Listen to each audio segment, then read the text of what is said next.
श्रीनगर सीधे चलते हैं, क्योंकि श्रीनगर इन दिनों काफी ज्यादा गर्म है। और श्रीनगर से खबर यह है कि पीडीपी की आज की मीटिंग मुलतवी कर दी गई है। जी बिल्कुल, पीडीपी की आज श्रीनगर में मीटिंग होनी थी जो आज मुलतवी कर दी गई है और सरकार से पीडीपी ने इजाजत मांगी थी और बेशतर लीडरान को मीटिंग में जाने से रोका गया। आज पीडीपी की मीटिंग पार्टी के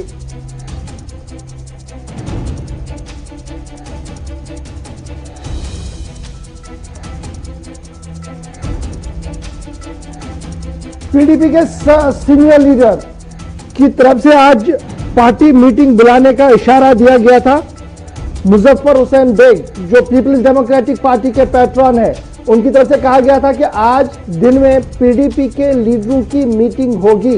लेकिन रात देर गए ये बात सामने आई कि पीडीपी ने इस इजलास को मुलतवी कर दिया है, क्योंकि पीडीपी का मानना है कि सरकार की नोटिस में, एडमिनिस्ट्रेशन की नोटिस में इस बात को रखा गया कि वो मीटिंग करना चाहते हैं। एडमिनिस्ट्रेशन ने न हाँ की न ना की, जिसके बाद इस इजलास को मुलतवी कर दिया गया है। इजलास के मुलतवी होने के बाद पीपल्स डेमोक्रेटिक पार्टी की सीनियर क़यादत यानी मुजफ्फर हुसैन बेग के सामने काफी ज्यादा सवाल उठ रहे हैं कि क्या सरकार के आशीर्वाद के बीच वो मीटिंग बुलाना चाहते थे या इंतजामिया से पूछकर वो अपनी हिकमत अमली को तरतीब देना चाहते थे। बड़ा सवाल जी इस वक्त ये है। हरबख्श सिंह साहब हमारे साथ ज्वाइन कर चुके हैं, उसके साथ साथ श्रीनगर चलेंगे। हमारे साथ सईद रूफ फारूकी भी ज्वाइन करेंगे, हमारे साथ सईद तजम्मुल भी ज्वाइन करेंगे। लेकिन सबसे पहले डॉक्टर हरबख्श सिंह साहब, आपके पास इसलिए बड़ा इंपॉर्टेंट है जी आना, वो ये है कि आपकी पार्टी की तरफ से कोशिश की गई डेडलॉक को खत्म करने, विद इन द पार्टी जो डेडलॉक है, क्योंकि नेशनल कॉन्फ्रेंस ने पिछले दिनों चिट्ठी निकाली, 4 लीडरों को बुलाया, फिर 8 को बुलाया, फिर 11 को बुलाया और पार्टी हेडक्वार्टर तक आते आते मीटिंग का सिलसिला शुरू हो गया जी। और सारे लीडर आए क्योंकि सरकार ने एक एक एफिडेविट जो था वो ऑनरेबल हाईकोर्ट में दिया था कि कोई भी लीडर नजरबंद नहीं है। आपकी पार्टी क़यादत के senior most leader Muzaffar Hussain Baig साहब की तरफ से कहा गया था कि इजलास तलब किया जा रहा है। शाम को कहा जा रहा है कि इजलास को जनाब फिलहाल मुलतवी कर दिया गया क्योंकि एडमिनिस्ट्रेशन ने हमें कोई बात बताई नहीं। सियासी जमातों को एडमिनिस्ट्रेशन से आशीर्वाद लेने की जरूरत कब से पड़ी? गौर साहब, बेसिकली जितने भी हमारे सीनियर लीडर्स हैं वो सारे नजरबंद हैं। तो जब नजरबंदी है और इस वक्त कोविड का माहौल चल रहा है तो इसमें हमारा एक सिस्टम बनता है कि हम एडमिनिस्ट्रेशन को चिट्ठी लिखें और इजाजत मांगी जाए। और ये कोई एजेंडा बेस्ड मीटिंग नहीं थी, ये एक इंटरेक्शन थी लीडरों की। निजामुद्दीन भट्ट साहब ने ऑर्गेनाइज किया था ऑफिस से, तो एक चिट्ठी लिखी गई थी एडमिनिस्ट्रेशन को। एडमिनिस्ट्रेशन की तरफ से उस चिट्ठी का कोई जवाब नहीं आया। उसके बाद ये फैसला किया गया कि फिलहाल मीटिंग जो है वो नहीं जनाब, आपने जलसा बुलाना था। फारूक अब्दुल्ला साहब ने घर पे मीटिंग बुलाई, 4 लीडरों को बुलाया, 11 को बुलाया, 22 के साथ मीटिंग की, नेशनल कांग्रेस हेडक्वार्टर पे मीटिंग हुई। क्या उन्होंने भी एडमिनिस्ट्रेशन से कहा कि हम जनाब नवाज सुबह जा रहे हैं, हमें इजाजत दे दीजिए? अशफाक साहब, हमारे बेशतर लीडर नजरबंद हैं और नजरबंदी में जब तक इजाजत नहीं दी जाए, फारूक साहब भी तो यही कह रहे थे कि हमारे लीडर नजरबंद है। बाद में पता लगा सारे खुले, एक एक करके सारे फारूक साहब की रेजिडेंस पर पहुंचे। तो आप भी ये साबित कर सकते थे ना कि सरकार का दावा गलत है। नहीं, हमारे मामले में गवर्नमेंट ने कोई एफिडेविट नहीं दिया है। पीडीपी के मामले में गवर्नमेंट ने कोई एफिडेविट नहीं दिया है कि हमने इनके लीडरों को छोड़ा है। तो क्या पीडीपी के पास ये कैलकुलेशन नहीं था कि हमारे लीडर बंद है, हम मीटिंग किसके साथ करेंगे, क्यों करेंगे? देखो, इंटरेक्शन रखी गई थी। जब आपको ये पता है कि लीडर नजर बंद है तो इंटरेक्शन किनके साथ? ये देखो, यही तो पॉलिटिकल स्टैंड बन रहा है पार्टियां बहुत सारी चीजें।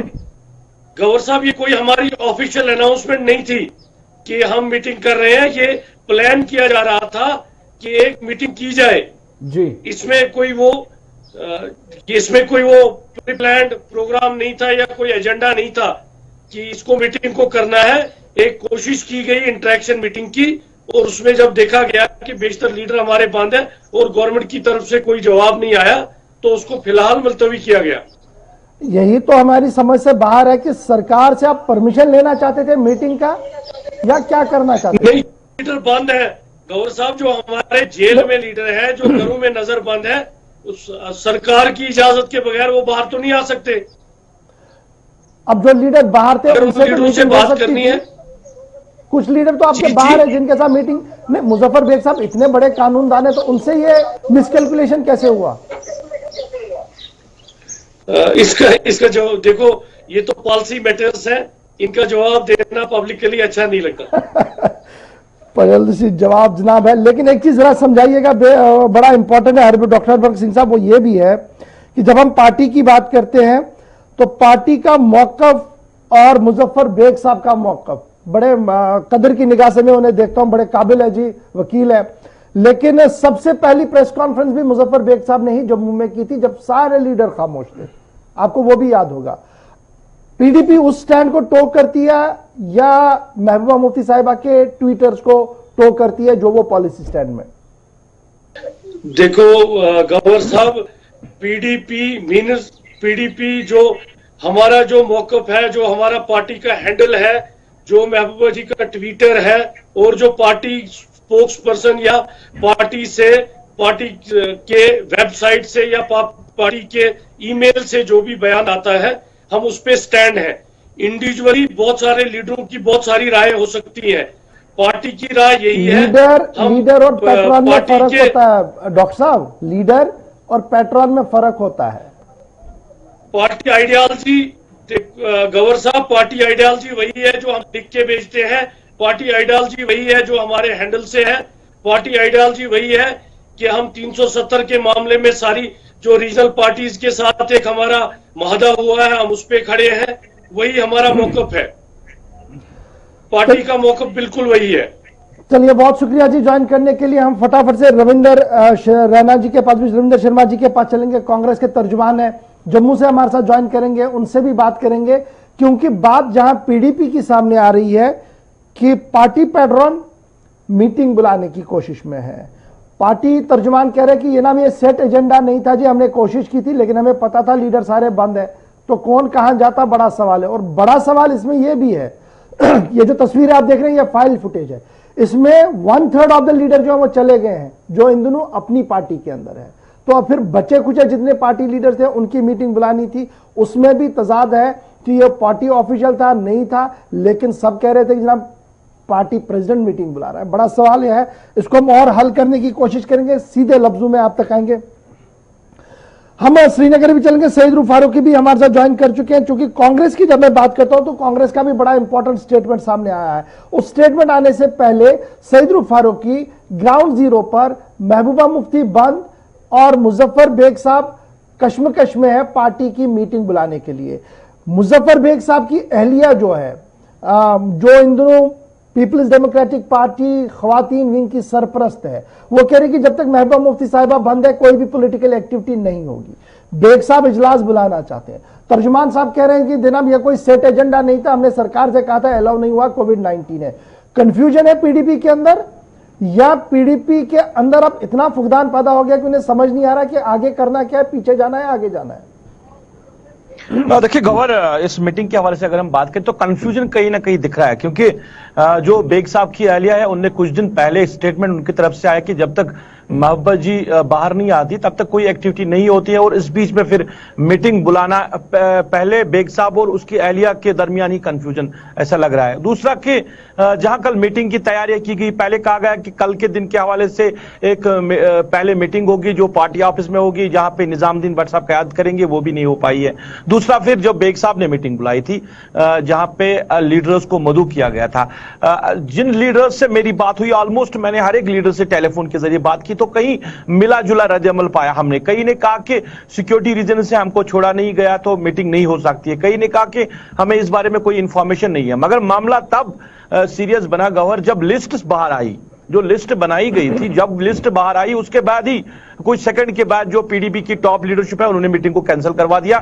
उसमें कई ऐसे लीडर्स हैं जिनके नाम नहीं लिखे गए थे, शायद मामला वहां पे भी बना, क्योंकि नईम अख्तर जो पार्टी के सीनियर लीडर है वो उनका नाम उस लिस्ट में नहीं था, कुछ और भी लीडर्स थे जिनका जिक्र नहीं किया गया था, तो इस वजह से एक ये भी शायद मामला बन सकता है कि मीटिंग को कैंसिल किया गया। यानी पार्टी लीडरशिप के फुकदान से इस वक्त दो चार है, दोबारा आपके पास लौटूंगा, मैं फटाफट आपके पास भी आऊंगा, लेकिन हमारे साथ इस वक्त कांग्रेस के तर्जुमान आला भी ज्वाइन कर चुके हैं। बड़ा इंपॉर्टेंट इसलिए कांग्रेस का स्टैंड जानना है क्योंकि हम देख रहे हैं कि दफा 370 की बहाली को लेकर पी चिदम्बरम साहब का एक स्टैंड है, और जब मैं मुल्की सतह पर देखता हूं तो फिर इनकी पार्टी लीडरशिप की खामोशी भी है। जब रियासत के अंदर आते हैं तो अब कांग्रेस क्या कुछ कह रही है कि जनाब मामला सुप्रीम कोर्ट के अंदर है जी, और अब हमें यह फैसला करना होगा कि हमने सुप्रीम कोर्ट के तहत लड़ना है या हमने पॉलिटिकली एक होकर पॉलिटिकल वॉइस के तहत पार्लियामेंट के अंदर बाहर लड़ना होगा। यह कांग्रेस तब कह रही है जब वो 4 अगस्त को सिग्नेटरी बनी उस स्टेटमेंट की, जिस स्टेटमेंट का हवाला परसों दोबारा फारूक अब्दुल्ला साहब ने भी दिया है। बहुत शुक्रिया सर हमारे साथ ज्वाइन करने के लिए। रविंदर जी, ये कांग्रेस 1 साल के दौरान भी फैसला नहीं कर पाई कि कहां पर जाना है। कश्मीर में आते आते रीजनल एस्पिरेशंस को हाथ में लिया जाता है, जम्मू आते आते थोड़ा सा ठंडा पड़ता है, दिल्ली आते आते आप बड़ी चीजें भूल जाते हैं। ये स्ट्रेटजी है या प्रॉब्लम है? देखिए, आप सेंटिमेंट्स को समझेंगे।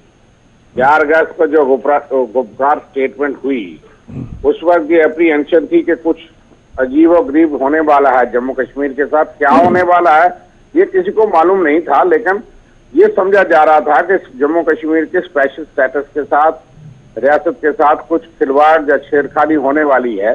उस वक्त हमने बिल्कुल उस बात पे हम आज भी स्टैंड है। हमने कहा कि अनडेमोक्रेटिकली, यूनिलेटरली आप कोई ऐसा कदम मत उठाइए, स्पेशल स्टेटस या 370 या 35 है जम्मू कश्मीर की रियासत के साथ मत छेड़खानी करिए। उस पर हम आज भी स्टैंड है। हमने अपील की, लेकिन गवर्नमेंट ऑफ इंडिया ने 5 अगस्त को जिस तरीके से उसको रियासत को भी तोड़फोड़ कर दिया, डाउनग्रेड कर दिया, 2 यूटी बना दिया, डिवाइड किया हिस्टोरिकल स्टेट को, उसके हम बिल्कुल खिलाफ थे। 370 या 35 के स्पेशल दर्जे को जिस तरह से उन्होंने आर्बिट्रेरली उसको एकतरफा कार्रवाई करके without taking on board state holders, political parties, उसमें कांग्रेस पार्टी भी है, कि उन्होंने जो कदम उठाया वो उनकी सोच थी, और उसमें जो है वो हम बिल्कुल हमने पार्लियामेंट के अंदर और बाहर भी मुखालफत की। लेकिन अब हकीकत ये है कि 1 साल के बाद जो लद्दाख एक यूटी बन चुका है, जिसमें कुछ लोग उसका समर्थन करते हैं, लेह का सेंटिमेंट अलग हो सकता है, करगिल का अलग हो सकता है, गलत सही एक किया। और जम्मू में कुछ लोगों ने कहा था कि बहुत बड़ा बदलाव होने वाला है। अब लोग महसूस कर रहे हैं कि बहुत गलतियां भी हुई। जिन लोगों को ये उस वक्त महसूस हो रहा था कि 370 या ये तोड़ने से आतंकवाद, अलगाववाद खत्म हो जाएगा, जम्मू का बहुत भला होगा, आज काफी उसमें ये समझ आ रहा है कि कई चीजें इसमें गलत हैं। रविंदर जी, हाँ, कुछ चीजों के लिए लोग ये ठीक है कि क्योंकि कुछ सेक्शन जो 70 साल से यहाँ रहे हैं, उनके बारे में ये आम राय थी कि ये लोग यहाँ रहे, इनको कुछ ना कुछ अधिकार। रविंदर जी, मैंने लेंगे वाला सवाल ही नहीं पूछा, मैंने टू द पॉइंट सवाल पूछा था कि क्या कांग्रेस कंफ्यूजन का शिकार है कि हम गुपकार डिक्लेरेशन के साथ हैं या गुपकार डिक्लेरेशन के बाहर है? सवाल तो सीधे है, गुपकार डिक्लेरेशन 4 को हुई। अब जो उन्होंने कहा है उसमें एक राइटर हमारा ये है कि जहां तक जम्मू कश्मीर की मौजूदगी है, इसको स्टेट होल्ड का दर्जा वापस दिया जाए, constitutional safeguard for land and jobs. लेकिन वो तो है नहीं ना, गुपकार डिक्लेरेशन में वो चीज ही नहीं है। सुनिए, उन्होंने जो भी कहा, वो जो भी कहते हैं एक मामला सुप्रीम कोर्ट में सब जुडिस है, हम ये नहीं कह रहे, लेकिन ये है कि हमने अरे मरहले में ये कहा, हमने पहले यहाँ पे आप मेरी बात तो नहीं आप समझ के ना, आप चूंकि साहब ये, मैं इस बात का एहतराम करता हूँ, आप समझ सकते हैं मैं कहना क्या चाहता हूँ। सवाल सीधे से है, आप गुपकार डिक्लेरेशन के 4 अगस्त के पॉइंट टू पॉइंट के साथ हैं या अब आप अमेंडमेंट के साथ हैं? अमेंडमेंट अभी हुई नहीं है। नहीं, जो गुपकार डिक्लेरेशन थी that was relevant for that day कि 5 अगस्त से पहले हमने कहा कि डोंट टच इट। लेकिन जो आज नहीं, सीधे पहले, now it has lost its relevance, Congress believe in that? No, it has not lost relevance. हम ये मानते हैं कि उसके बाद जो हुआ वो गलत, आर्बिट्रेरी, अनकंस्टिट्यूशनल, अनडेमोक्रेटिकली हुआ। अरे जनाब वो जो हुआ ना, लेकिन मैं तो गुपकार डिक्लेरेशन पर रुकूंगा। क्यों? फारूक अब्दुल्ला साहब ने जब बयान दोबारा जारी किया उसमें कांग्रेस का नाम भी है, और मुझे बड़े हाई कंफर्म सोर्स से यह भी पता लगा कि कांग्रेस ने कंसेंट दिया नाम लिखने के लिए। अब आप मुझे कह रहे हैं कि देखिए हम इफ एंड बट्स के साथ हैं, लेकिन वो इफ एंड बट्स उस दिन के प्रेस नोट में नहीं है। ब्रॉडली हम उस इशू के साथ हैं, लेकिन आपने ये देखा होगा कि उसी दिन हमने जब स्टेटमेंट आई, एक स्टेटमेंट हमारे कांग्रेस सदर की तरफ से उसको क्लैरिफाई करते हुए, कंट्राडिक्ट ना करते हुए एक स्टेटमेंट आई, जिसमें हमने ये बात कही कि ये अनडेमोक्रेटिक, आर्बिट्रेरली, अनकॉन्स्टिट्यूशनल आपने इस चीज को डिवाइड किया, खत्म किया, एब्रोगेट किया, अमेंडमेंट की, उसके साथ है गुपकार रोड। साथ में हमने कहा कि restore statehood and give constitutional guarantees for jobs and land for the timing.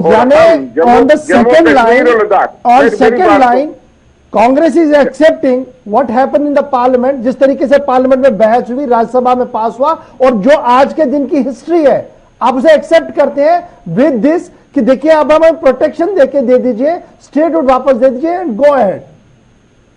तो देखिए, पार्लियामेंट के अंदर कांग्रेस का स्टैंड आपको पता है, देश को पता है, लेकिन उन्होंने एक बात की जो एकतरफा हम मानते हैं। अब वही बात ये है कि जो सिचुएशन आज है उसमें हमने कहा कि restore statehood and constitutional safeguard Madhya Pradesh मांग सकता है, नॉर्थ ईस्ट में आर्टिकल 371 हो सकता है। अरे जनाब, जम्मू कश्मीर में आपको 370 या 35 से नफरत है, वो मामला सुप्रीम कोर्ट में सबजुडिस है, लेकिन हम सिमिलर कॉन्स्टिट्यूशनल सेफगार्ड की भी बात करते हैं फिलहाल। तो सेफगार्ड तो आज है ना, अब के कौन से सेफगार्ड की जरूरत है? लैंड के लिए सेफगार्ड है, नौकरियों के लिए सेफगार्ड है, अब क्या बचा? स्टेटहुड, वो भी प्राइम मिनिस्टर साहब की तरफ से एश्योरेंसेस आ चुकी हैं।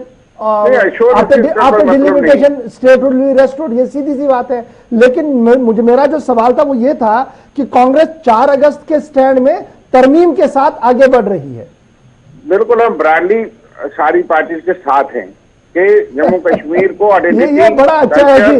देखिए, हमारी बात तो ये है, लेकिन सभी पार्टियों के साथ है। बहुत शुक्रिया सर हमारे साथ ज्वाइन करने के लिए। मैं इसके मतलब बीजेपी की भी बात आपके सामने रखूंगा। बहुत शुक्रिया सर रविंदर सर हमारे साथ ज्वाइन करने के लिए।